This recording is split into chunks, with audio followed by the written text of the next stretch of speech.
Paul Tracy is a fruitcake. You either love him or you hate him. Statistically speaking, he's one of the greatest IndyCar drivers of all time. But to most people nowadays, he's probably most remembered for his antics on and off track, which were both memorable and hilarious. However, after IndyCar's reunification in 2008, Tracy's racing career was permanently damaged. Moving forward from that, he would only race part-time, with him making just 6 starts every year from 2009 to 2011. During this point in time, he also frequently hopped from car to car, with his time behind the wheel split between KV Racing, Dreyer and Reinbold Racing, Dragon Racing, and for one time and one time only, AJ Foyt Racing. The story of how this came to be could trace its roots to years back, and really needs to be looked at under a microscope. In this episode of Forgotten Rides, I tell the story of the time that Paul Tracy drove for AJ Foyt. This story could really trace its roots all the way back to 2007. At the start of the year, Tracy was just a few years removed from winning the Champ Car Championship, and was 5 years removed from his time at Team Green, where he drove alongside Dario Franchitti. Franchitti at this time was on the other side of the split, driving for the now renamed Andretti Green in the Indy Racing League. Tracy and Franchitti would go on to have complete polar opposite 2007 seasons. Tracy would go on to finish 11th in the points, his worst championship result since 2002. Franchitti, meanwhile, went on to win the 2007 Indy 500, pick up another 3 victories on the season, and claim his first IndyCar championship.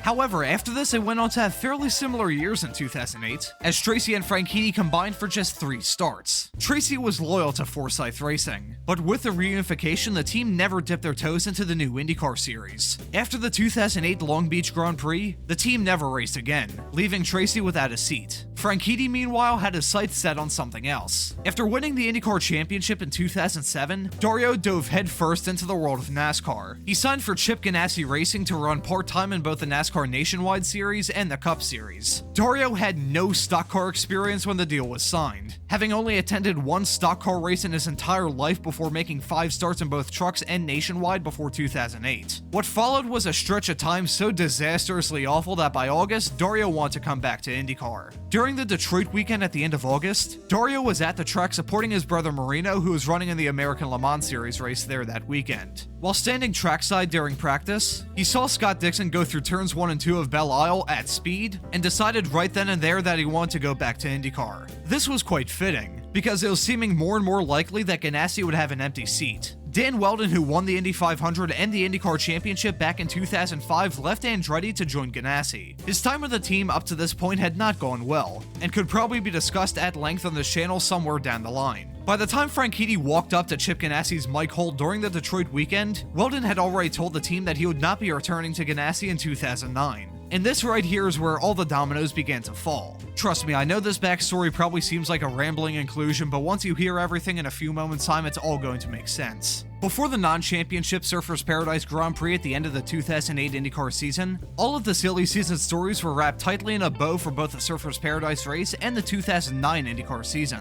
This race would essentially serve as a precursor as to what the 2009 season was going to look like. Funnily enough, I have actually covered this race in the past here on this channel, but mind you, I made that video back in December of 2022, so it may not be as well polished as some of the other stuff here. But the upshot of everything is this. Dario Franchitti was now back in IndyCar in the driver of the number 10 Ganassi car, replacing Dan Wheldon, who had signed a deal to drive for Panther Racing in the number 4 car, displacing Vitor Meira, who had replaced Darren Manning at AJ Foyt. By this point in time, Meira had gained a reputation as being one of the best IndyCar drivers to still be winless. He had finished runner-up a shocking 8 times between 2004 and 2008, including 2 runner-up finishes in the Indy 500 in 2008 and 2005. While hopes weren't exactly exceptionally high for the year ahead, there was still a shred of confidence that Meira could bring Foyt back to victory lane for the first time since 2002.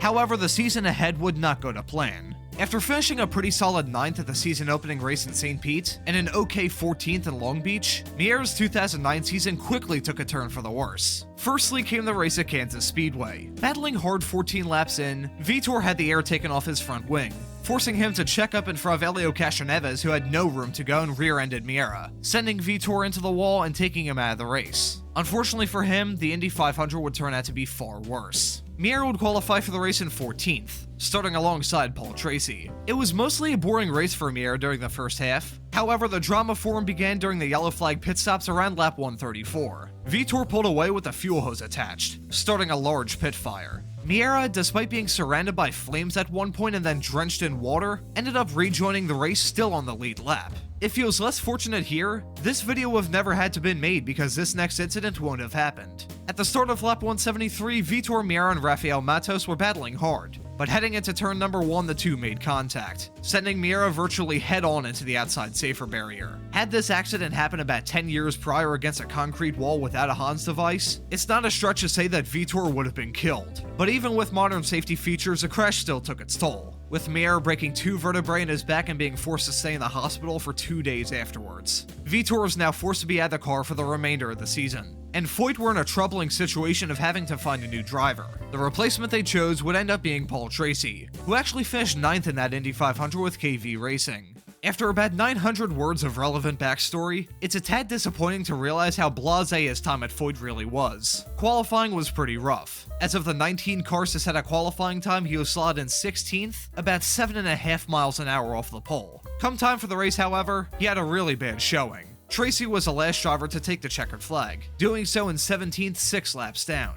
It was a real gut punch in a race named after his boss and bankrolled by his sponsor, the aptly named 2009 ABC Supply AJ Foyt Indy 225, a very catchy race title name that rolls off the tongue like rich gooey molasses. After that shocking run in Milwaukee, Tracy left the team, citing their general uncompetitiveness. The seat would then go to AJ Foyt IV for the race at Texas, and then finally the number 14 would be driven by Ryan Hunter-Reay, who had left Vision Racing after the race in Texas. The partnership of Ryan Hunter-Reay and Foyt was fairly forgettable too, as the only thing that came from it was a 4th place finish at Mid-Ohio. Vitor Meira would eventually return for the 2010 season, while Ryan Hunter-Reay would move on to the greener pastures of Andretti Autosport. As for Tracy, he would continue to hop around for the next 2.5 years, eventually retiring from IndyCar after the 2011 season. Now, I'm not a betting man by any means, but if I was, I'd be fairly confident in betting that many of you have never heard this story until today. It's just not a story that people really remember or care about for that matter. However, despite that, I thought it was still interesting, and I hope you did as well. Thank you all for watching, and have a great afternoon.